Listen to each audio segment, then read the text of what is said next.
Right.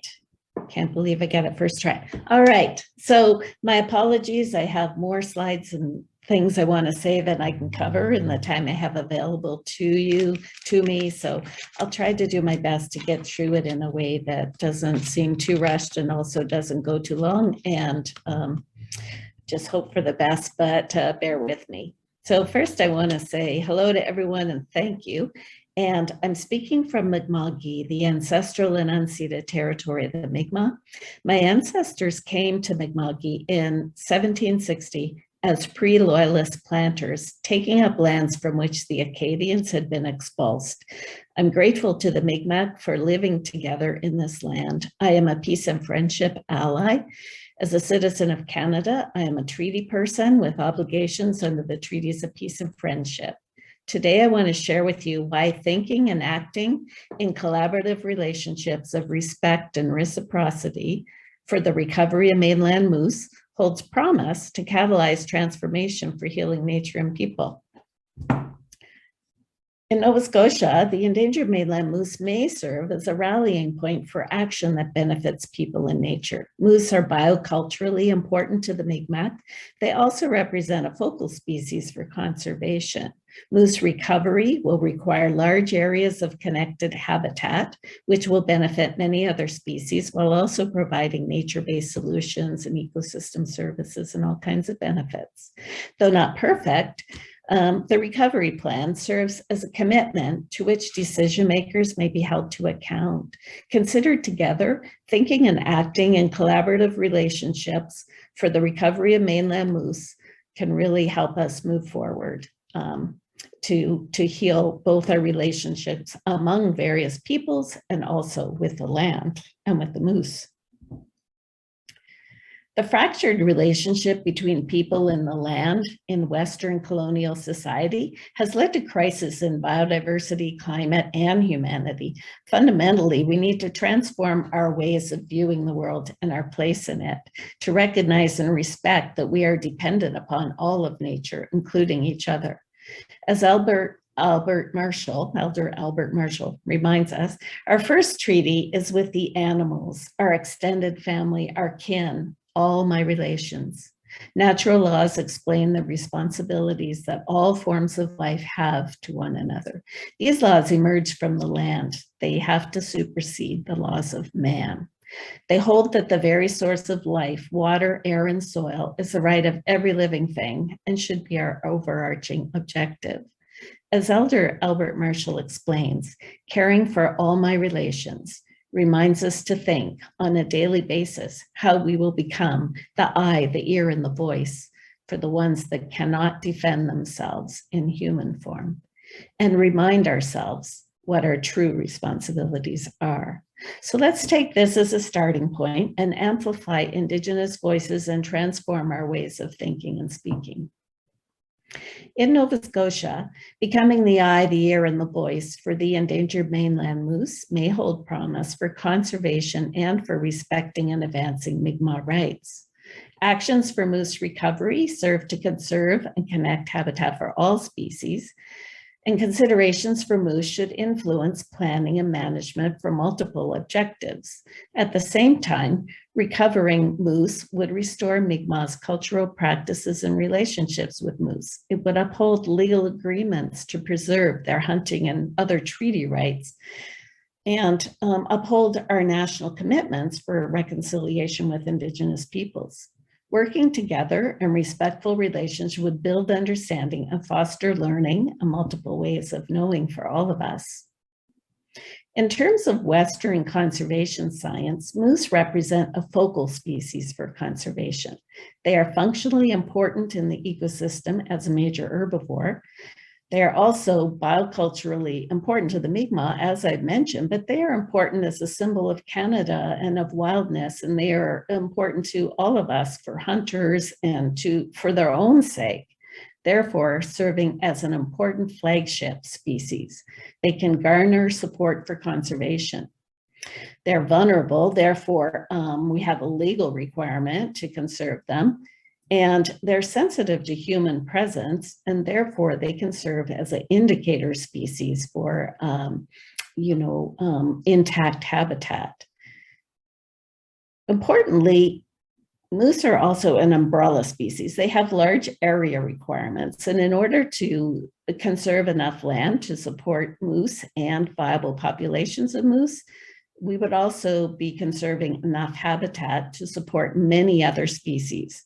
So they're serve as an umbrella species for the conservation of many, many other species.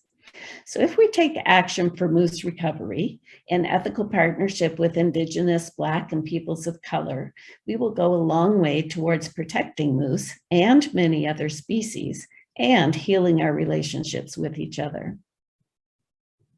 The recovery plan for Nova Scotia mainland moose is both a political tool as well as a reservoir of information useful for applications well beyond moose recovery. The recovery plan holds governments to account. Governments are required to consult with Indigenous peoples and to respect and advance their rights, including those in relation to moose. The recovery plan assesses the feasibility of recovering moose. It sets recovery objectives in terms of population sizes. It details the threats to moose and the actions to address moose in the recovery, and it delineates core habitat required to recover the population. The recovery plan contains many maps that may be used to respond to other issues, such as in responding to proposed developments that threaten moose and other species and places. So I'm going to move forward and show some examples of some of the things in the recovery plan and how maybe they can also be used for other purposes beyond moose. In terms of the potential for moose recovery, the recovery team considers it to be feasible, though challenging. And in order to be feasible, the numerous high priority actions identified in the plan need to be undertaken immediately. The long-term goal for moose is, of course, to get them removed from the endangered species list such that they're no longer endangered.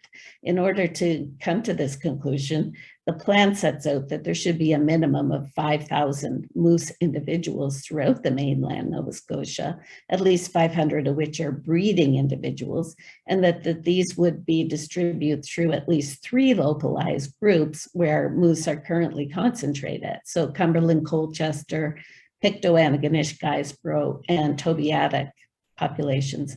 These localized groups should function, though, as a connected population with connectivity between each of them for genetic exchange, migration, and immigration, and also with connections into New Brunswick through habitat corridors for long-term viability.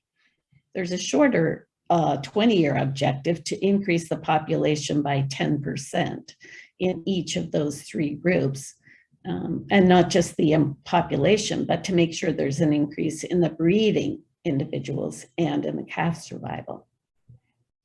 Threats and actions summarized in the plan include the ones listed here, but not only are threats just listed or indicated, but they are rated in terms of the severity and the extent of the threat that each of these kind of categories comprise.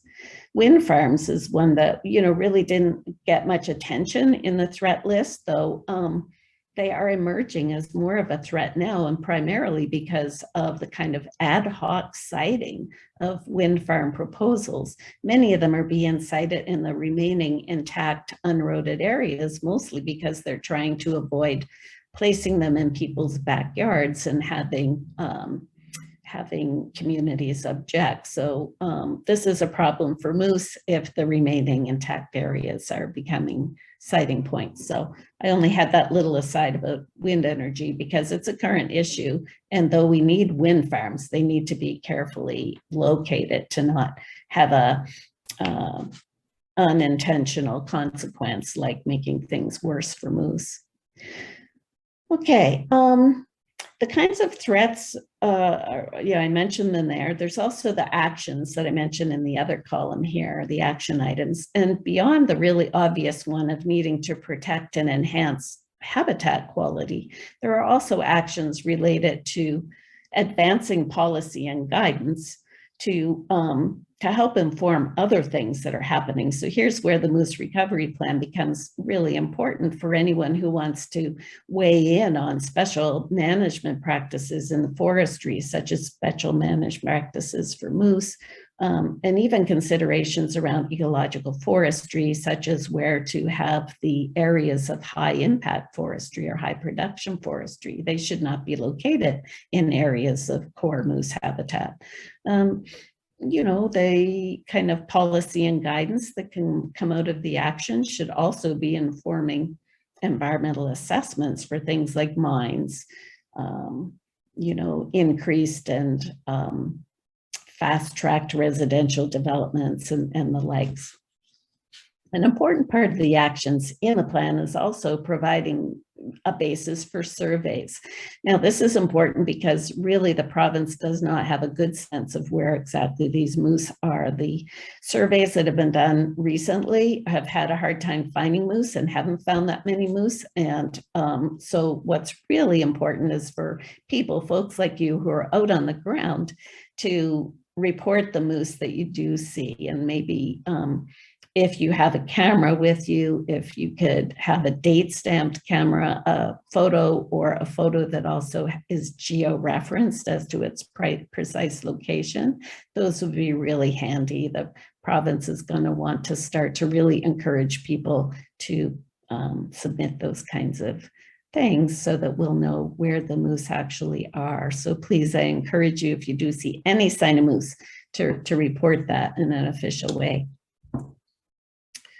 So core habitat delineation in the plan was done by looking at habitat suitability, but also looking at where are areas of the roads and the road influence, and where are the areas of remaining unroaded territory, and as well as where are the existing moose concentration areas.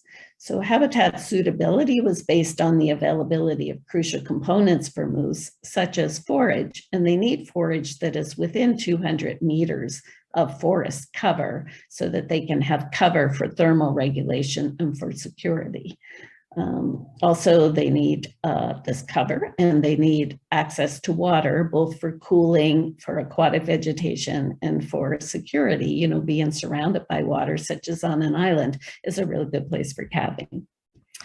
So in addition to the actual habitat suitability and lack of roadless area, the recovery of moose is going to need a lot of restored connectivity between intact areas and remaining patches of habitat. So corridors and safe passageways are part of core habitat as well. In looking at habitat suitability, the recovery team looked at habitat suitability currently, so 2021, but also 30 years out by modeling the forest resource inventory kind of information, and also some of the harvesting plans. So we have habitat suitability for 2021 and 2051, and you can see that they differ. So we want to make sure that core habitat had some of current and future habitat in it. So we combine them together as shown on the map on the left here.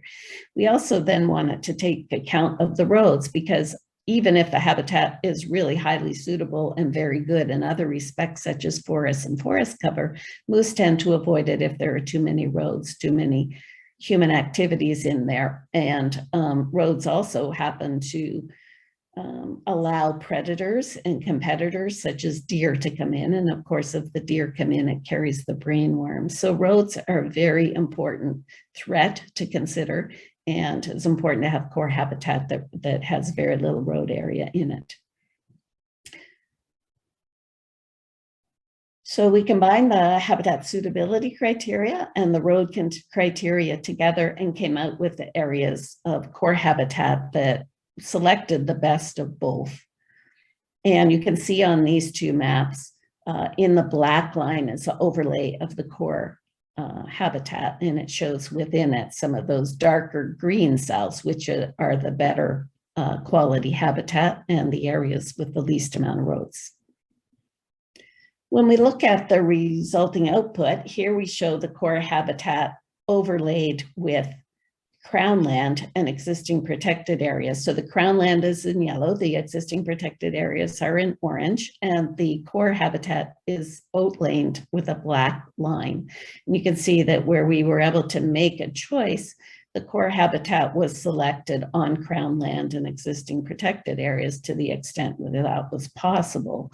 And that's mostly because the government has more control over Crown land than they do over private land. And it's also going to be more politically acceptable to show this on primarily Crown land rather than private land.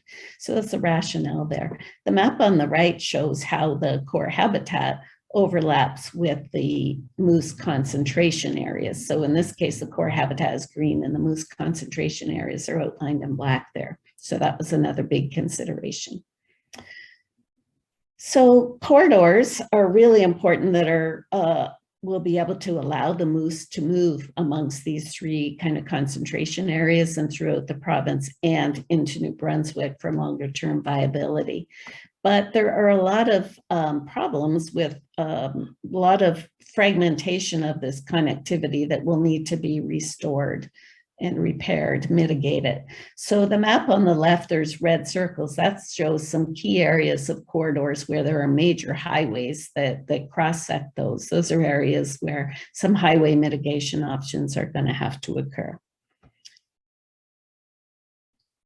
So this idea of thinking about connectivity in core areas and overcoming fragmentation is not new. Way back in the early 2000s, 20 years ago now, I was involved in a project that looked at connectivity for various species. And you can see the kind of the outline shown for Nova Scotia, looks kind of similar to the one we picked out today for moose.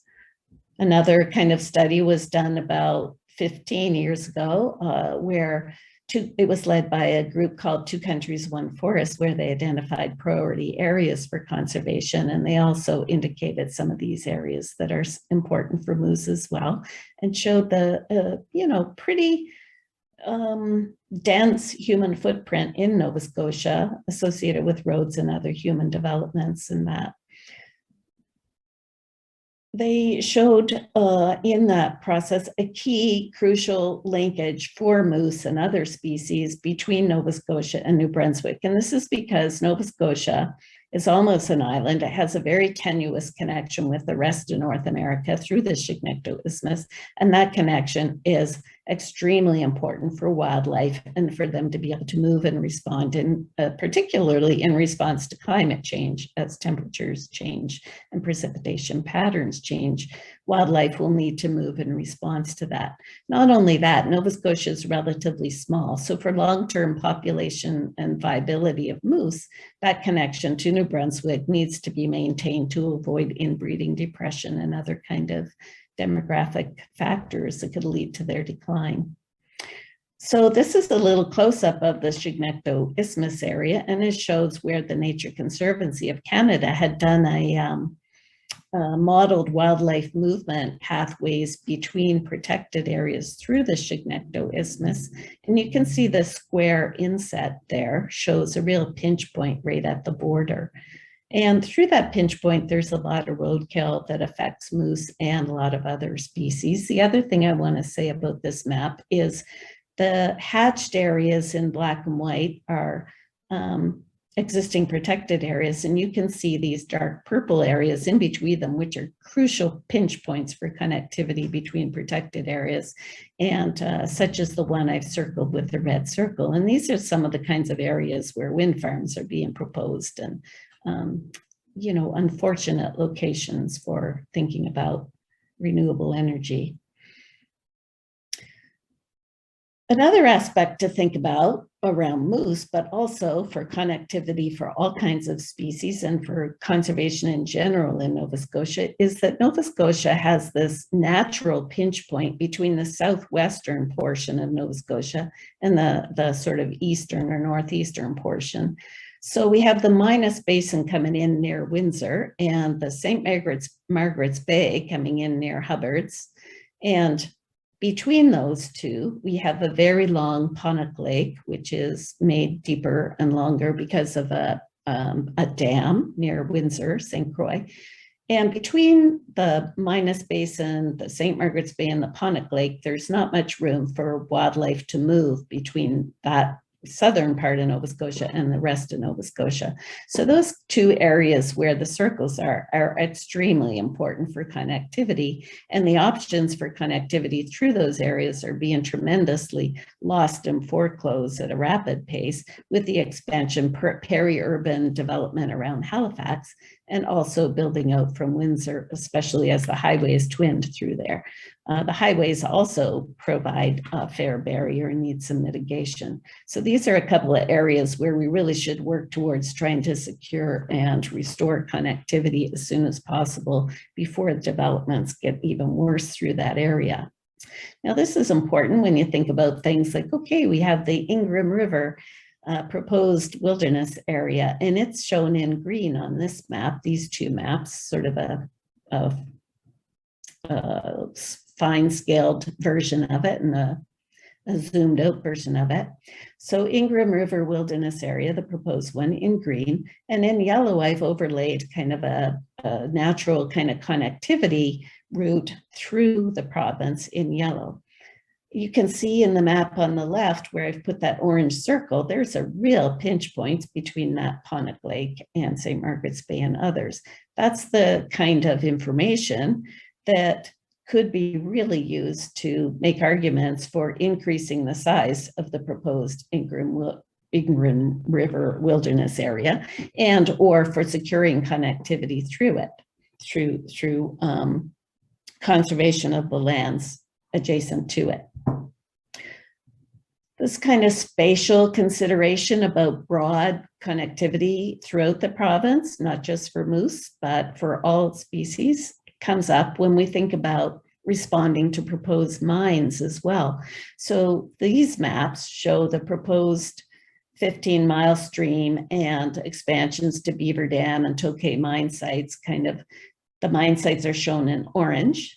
The green on the maps are Crown land. The yellow swath is what I've put on as the best options for connectivity on Crown lands for moose and other species through those areas. And on the right-hand map, the black outline shows a moose concentration area. So these maps are all included in core area. These mines are all included in core area for moose and within moose concentration areas. You can see the map on the left, the orange area with a circle around it is the 15-mile stream proposed dam. And if you were to have the impacts from that mine site, and there's a lake to the southeast of it and another to the north of it, if you take that mine site and those lakes into account, it pretty much would cut off the connectivity for moose at that critical T-junction there. I'm going to skip over this slide just because I'm pinched for time, but I have a similar map on the next one. But we did some assessment of forest connectivity in Nova Scotia and looked at the remaining patches of natural ecosystems, forest, and mature forest. And so that's what's shown there. And we looked at each of those from what if we just looked at where the patches are? Okay, now, what if we consider where the roads are and provide a 1 kilometer buffer either side of the road and see where there are patches remaining that are more than 1 kilometer from the road? And we did the same thing with a 5 kilometer zone of influence. So that's the maps that are shown here. So if we look at that forest connectivity with that 1 kilometer road effect zone, there's 3 maps shown to the left there where I've circled one remaining patch of forest and mature forest that is more than 5 kilometers from a road. Sorry, I said 1 kilometer. Those are more than 5 kilometers from a road. So there's only one little patch of mature forest that's more than 5 kilometers from a road. Now that's an ecologically relevant zone of influence because birds have many effects within 1 kilometer of a road, but sensitive mammals such as bears have shown influence from roads beyond 5 kilometers, more like 6 kilometers even from a trail. So they will avoid the area of 6 kilometers from a trail. So using a width of 5 kilometers from a road is not that far, really, when you think about influencing sensitive large mammal species. So that's one patch is right in the middle of that central part of Nova Scotia. So that would be a central kind of patch to try and conserve for connectivity from south to east.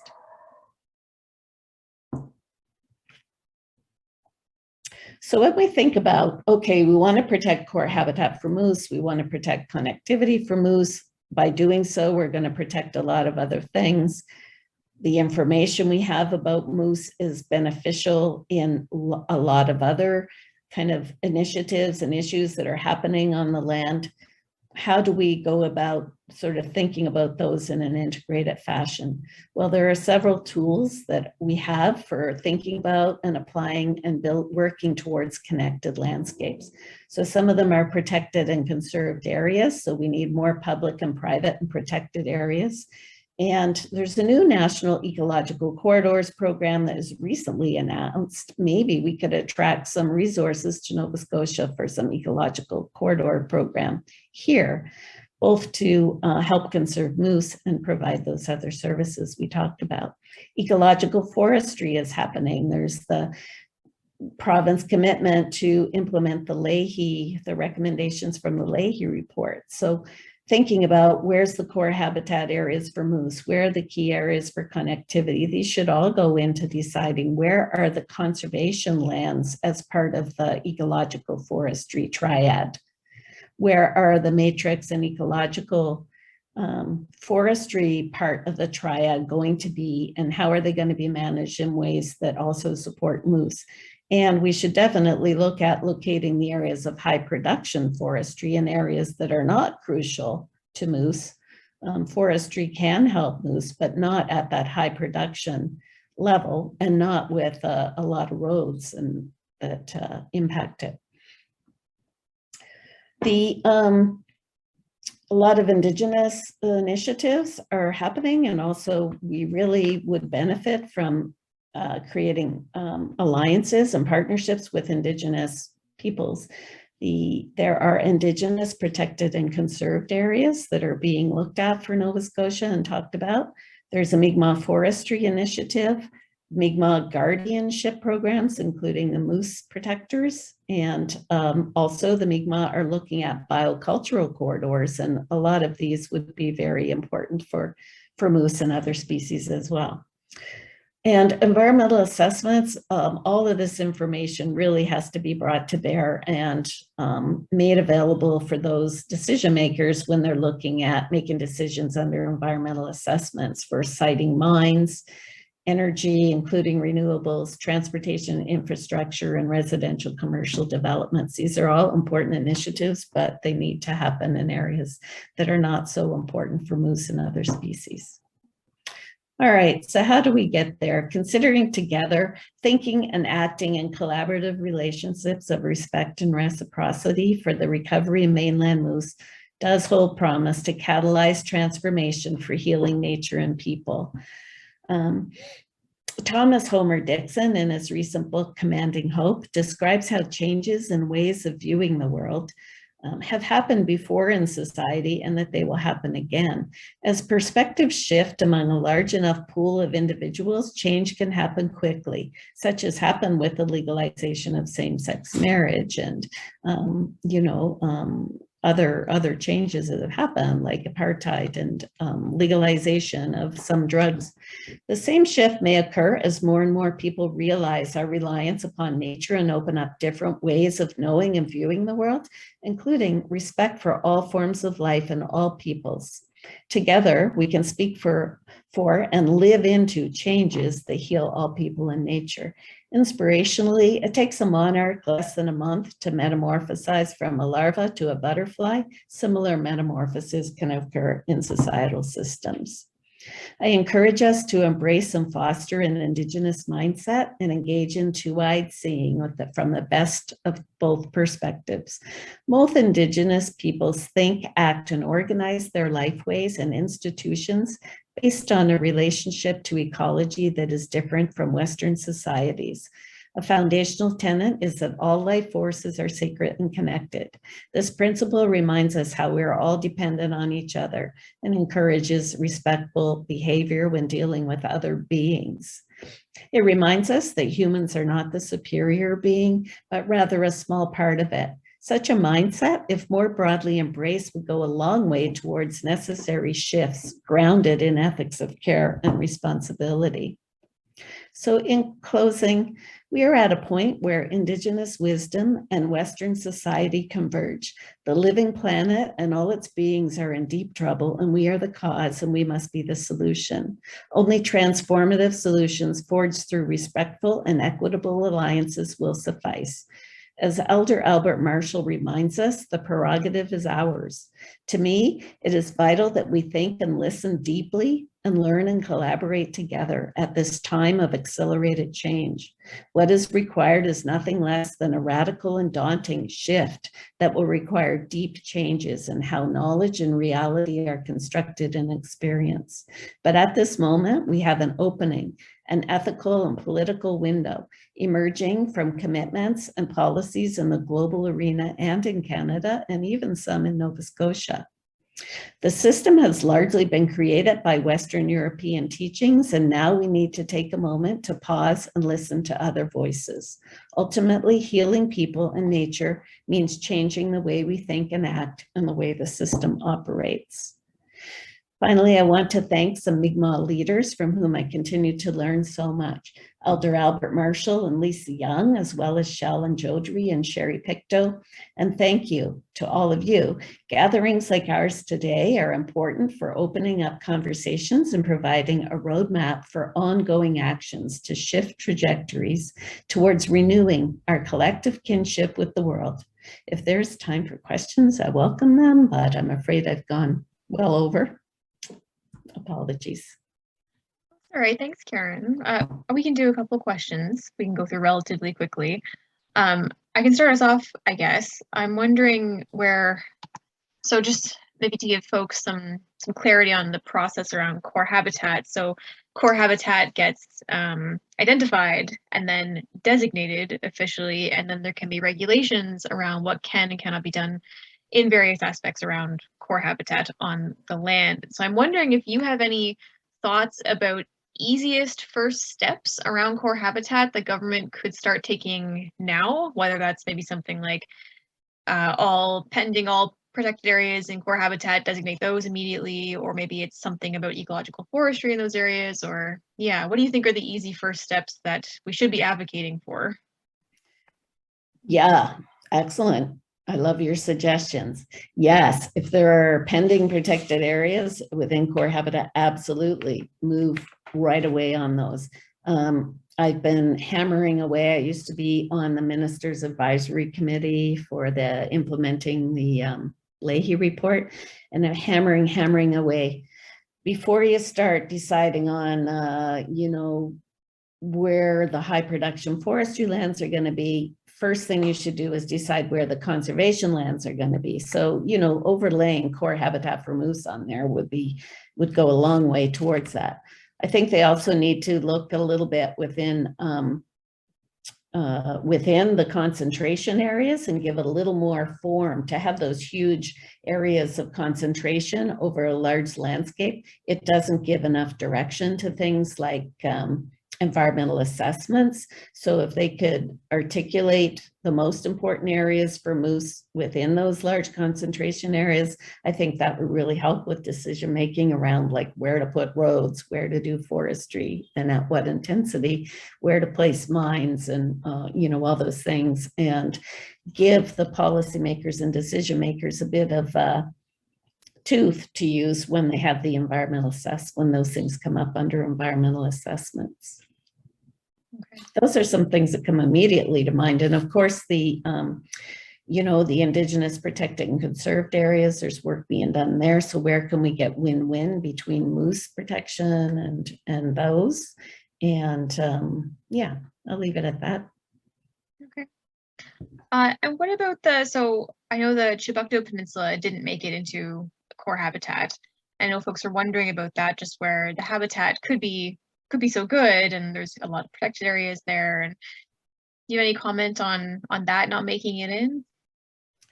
Yeah, well, I will say that I argued hard for it because I personally would like to see it in there. I think you've seen, lots of people have seen some of the responses when people have asked about that.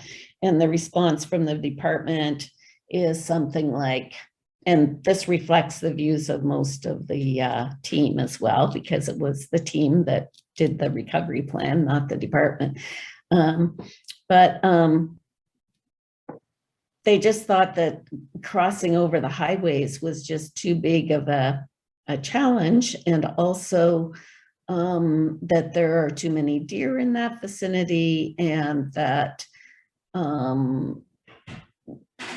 could only really thought they could really only make a solid case for sufficient habitat to support the level of viable populations needed, and that there was enough space within the other 3 areas to accommodate that goal, and that it wouldn't be as difficult to do it.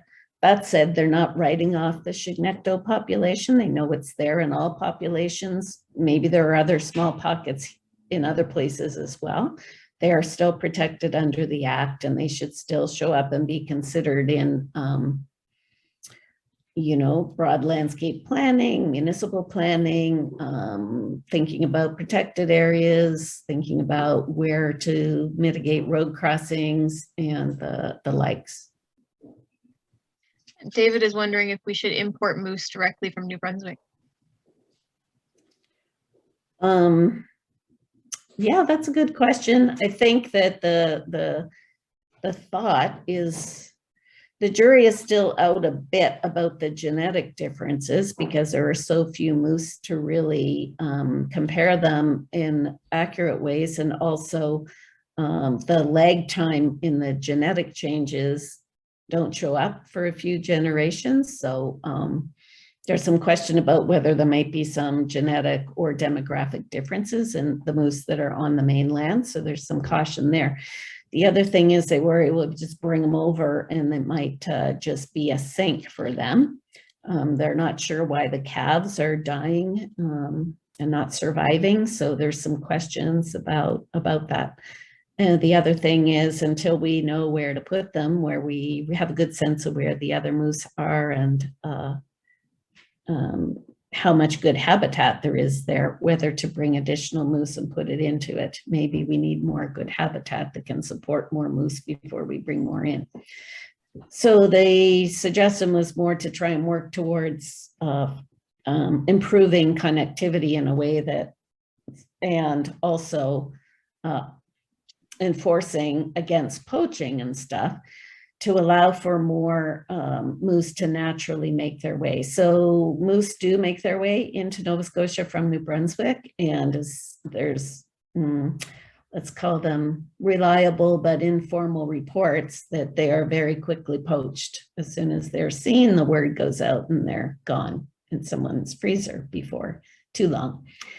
And those that aren't poached are at very high risk to roadkill.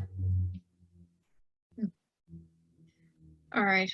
We could probably talk about moose for a long time. Folks, if you have any more questions, comments about moose, stick them in the chat. And if we have time at the end of the night, we maybe readdress those, or we'll get back to you via email. But we'll move on for now. Thank you so much, Karen. You're very welcome. Thank you.